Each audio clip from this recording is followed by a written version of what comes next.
in regards to leadership, we have to go to the greatest leader of all time, which was Jesus Christ.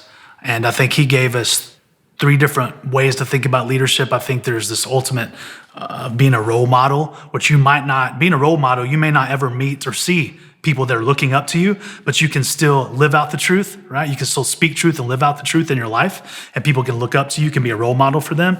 But I think Jesus was also, he motivated people. So he may not have spent tons of time with them, but when he spoke and when he taught, there was a motivational aspect to what he taught. So I think there's the role model piece, there's a model piece, there's the motivation piece.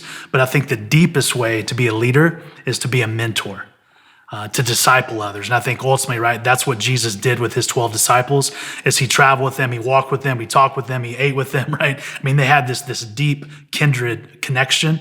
And that mentorship, I think, is the highest level of leadership. And so I seek to be a role model to people that I may never come in contact with. If I have the opportunity to speak, I desire to motivate people when the opportunity is there. But I think ultimately what I really love doing is being a mentor for those that are willing to follow my lead. Jesus was the ultimate example of thinking others first. Clearly, he died for the world and put his life down so we could live. But also think about his example in John 13, when in the Last Supper, he got down, and he put a towel, so to speak, around him and got down on his knees and washed the disciples' feet.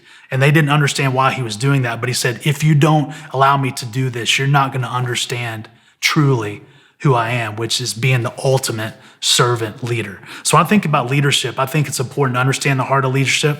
And I think ultimately we need to desire to follow our Savior and be a servant leader.